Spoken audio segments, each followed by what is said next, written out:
দরজা খোলাই যাচ্ছে না। প্রচণ্ড ঠান্ডা, তো ক্যামেরাটা ধরতে পারছি না।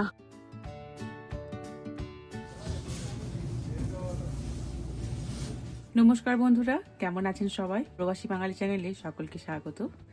আর এই রেকর্ড ভাঙা তুষারপাতের পর আমরা কেমন রয়েছি, কি অবস্থায় রয়েছে চারপাশ, আজকে সেটাই শেয়ার করছি। স্নো পরিষ্কার করার পর এইরকম অবস্থায় আমাদের বাড়ির চারপাশ রয়েছে।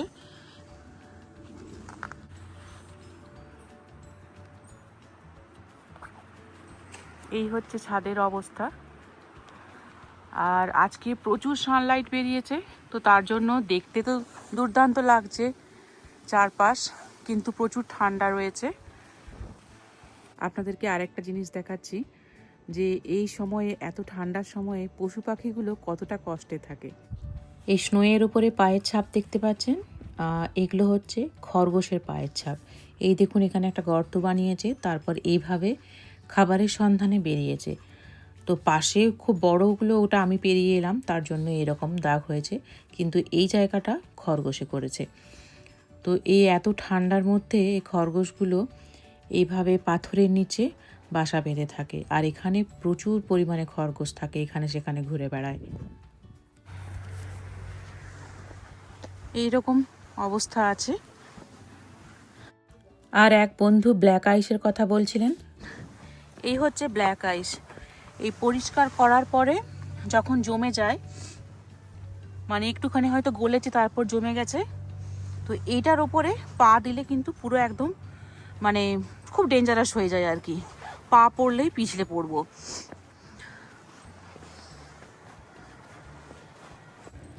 বরফগুলি কাটার পর এই অবস্থায় রয়েছে, প্রায় 2.5 থেকে 3 ফুটের মতো জমে রয়েছে। আর এই হচ্ছে বাড়ির ছাদ। ছাদ অল্প অল্প করে এখন একটুখানি গলতে শুরু করেছে। এবার চলুন আপনাদেরকে দেখায় আমাদের বাড়ির পিছনের দিকটার কি অবস্থা রয়েছে।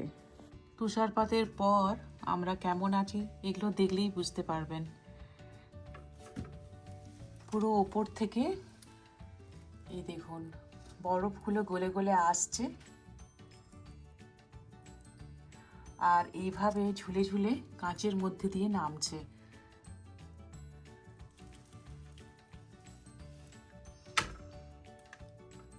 জানলাতে হয়তো কোথাও লিক রয়েছে, তো তার জন্য এইরকম অবস্থা। আমি জানলা দিয়ে আপনাদেরকে শুধুমাত্র এই বরফটা ঝুলছে দেখানোর জন্যই এসেছিলাম, কিন্তু এসে এখন দেখছি আমাদের এই জানলাতে পুরো মানে লিক রয়েছে বলে জল ঢুকেছে, আর সেগুলো সব জমে রয়েছে। তো এক্ষুনি কিছু একটা ব্যবস্থা করতে হবে, কারণ না হলে পুরো জানলা ড্যামেজ হয়ে যাবে, কারণ পুরোটাই তো কাঠের বাড়ি, তো এই জায়গাগুলো পুরো নষ্ট হয়ে যাবে। বাইরে খুলে একটু দেখালেই বুঝতে পারবেন। যদিও বাইরে বেরোতে পারবো না, কারণ এখনো তো আমাদের এরকম অবস্থা, দরজা খোলাই যাচ্ছে না। এখান থেকে একটু দেখিয়ে দিচ্ছি। এই যে দেখুন কিভাবে ঝুলে রয়েছে, একদম পুরো মানে কি ডেঞ্জারাস অবস্থা ভাবুন। এগুলো যদি মাথার উপর পড়ে কি যে হবে। কিন্তু যদিও আমরা এখন পিছনের দিকটায় যাচ্ছি না বাড়ির, মানে যাওয়া তো যাবেই না, মানে পুরো একদম বন্ধ হয়ে গেছে।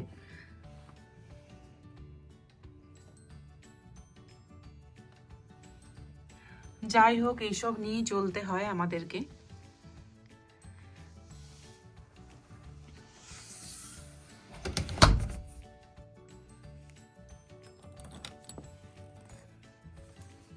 এই পাশটাতেও একই অবস্থা,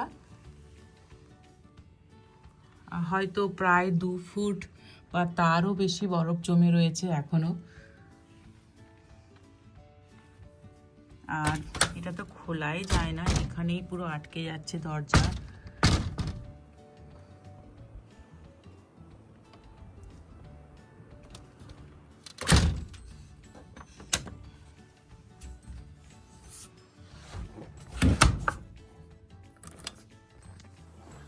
এখন একটু বেরিয়েছি, একটু হাঁটতে বেরিয়েছি, তো একটু আপনাদেরকে আমাদের পাড়াটাও দেখিয়ে দিচ্ছি।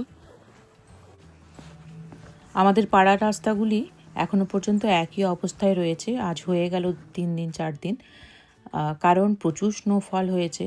তো এগুলো যেহেতু ভেতরের রাস্তা, তার জন্যই এখনো পর্যন্ত ঠিক করে পরিষ্কার করা হয়নি। মেন রাস্তাগুলোই প্রায়োরিটি পাচ্ছে আগে, তারপর এগুলোতে করা হবে। যেদিকে দু চোখ যাচ্ছে সেদিকেই শুধু সাদা মানে বরফের স্তূপ দেখতে পাচ্ছি। আমাদের এখানে কিন্তু প্রায় 14 বছর পর এইরকম ধরনের তুষার ঝড় হলো। প্রতি বছরই তুষার পড়ে, কিন্তু তা বলে এরকম হয় না। আমি এখন চলে এসেছি মেন রাস্তাতে, আর এটা হচ্ছে সাইড ওয়াক। কালই এই সাইড ওয়াকটা একটু পরিষ্কার করেছে, আর তার মাঝখান দিয়ে আমি এখন হাঁটছি। এই যে মাঝখানের বরফটা কেটে দেওয়া হয়েছে, ওটা কিন্তু কোথাও জড়ো করার এখানে হয়নি, ওটা নিয়ে চলে গেছে। তো ওটাকে গলিয়ে ম্যানহোলের মধ্যে ঢেলে দেয়। এই তুষার ঝড়ের পর 2 দিন স্নো ডে ছিল স্কুলের, তারপর 2 আওয়ার্স ডিলেতে স্কুল খোলা হলো। তখনও কিন্তু সাইড ওয়াকগুলো ওখানে পরিষ্কার করা হয়নি। ধীরে ধীরে সব পরিষ্কার করছে, যেমন এটা কালই পরিষ্কার করেছে। আজকে একটু ভালো হাঁটা যাচ্ছে।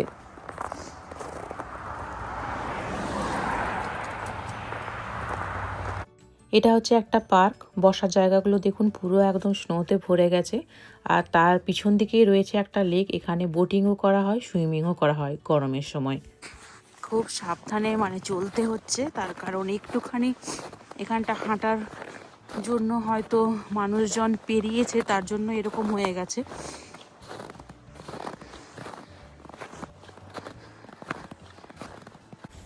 সামারের সময় এই জায়গাগুলি পুরো জমজমাট থাকে, কারণ ওই লেকটা খোলা থাকে, এখানে সুইমিং হয়, বিভিন্ন রকমের ক্যাম্প হয়। আর এখন মানে সব কিছুই বন্ধ, চালু হবে আবার ওই জুন জুলাই করে সব কিছুই। যেসব এলাকাগুলি খুবই বিজি সেই সব জায়গাগুলি কিন্তু এখনও স্কুল খোলেনি, কারণ রাস্তার ধারে প্রচুর স্নো রয়েছে, তো সেগুলোকে এখনও পরিষ্কার করা হয়নি। তো তার জন্য এখনো পর্যন্ত স্কুলটা বন্ধ রেখেছে, হয়তো এই উইকেন্ডে সব কিছু পরিষ্কার করে নেবে। এইখানে একটা বাচ্চাদের একটা প্লেগ্রাউন্ডের মতো রয়েছে।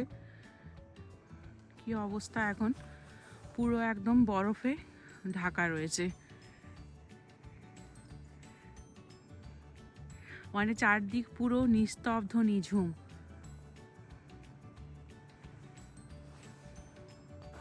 তো ভাবছিলাম আপনাদেরকে একটু আমি দেখাবো আমাদের পাড়াটা, কিন্তু আমি হাঁটছি আর ভিডিও করা মানে খুবই কঠিন হয়ে যাচ্ছে।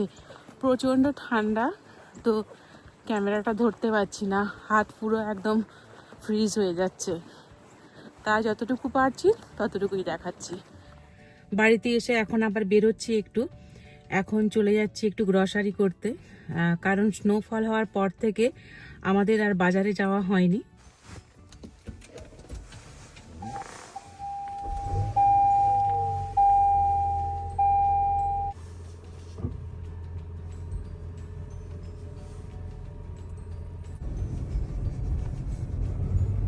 অনেকেই কমেন্ট করেছেন যে এর থেকে আমাদের দেশ অনেক ভালো।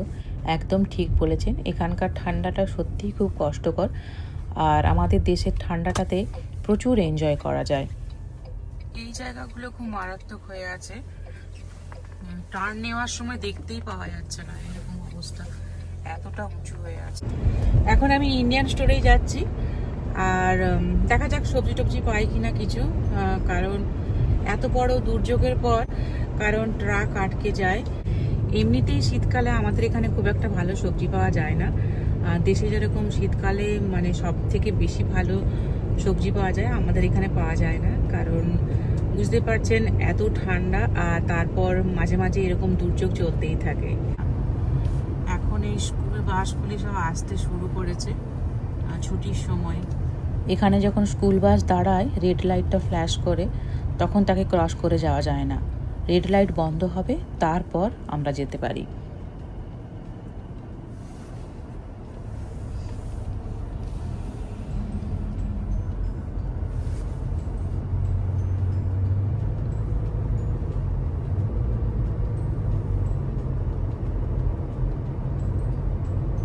ইন্ডিয়ান স্টোরে চলে এসেছি, এখন ভেতরে যাচ্ছি। তো এই হচ্ছে ইন্ডিয়ান স্টোর, এখন যাচ্ছি ভেতরে। আমাদের পাড়ার দোকান বলা যেতে পারে এটিকে। 5 মাইলের মধ্যেই রয়েছে, মানে মুদিখানা যাকে বলে। আগে আমাদের একটিও ইন্ডিয়ান স্টোর ছিল না, এখন 2টি হয়েছে। আমাদেরকে সবসময় দূরেই যেতে হতো, খুব দরকার না হলে এখনও আমরা এখানে আসি না। তো এই খুব দরকার পড়েছে, বিস্কুট নেই বাড়িতে, তো তার জন্যই চলে এসেছি। আর যদি কিছু সবজি পাওয়া যায় তাহলে তো খুবই ভালো হয়। যেহেতু খুব ছোট্ট দোকান, তো জিনিসপত্র একদম পুরো লিমিটের মধ্যে রাখা হয়। যেমন এই যে ছোট ছোট বাস্কেটের মধ্যে কিছু কিছু জিনিস রেখে দিয়েছে। খুব যে ভালো জিনিস রয়েছে তা কিন্তু নয়, মানে শীতকাল তো এমনিতেই ভালো খুব একটা জিনিস পাওয়া যায় না, তবুও আমাদের যদি কিছু দরকার পড়ে এখান থেকেই নিয়ে যায়।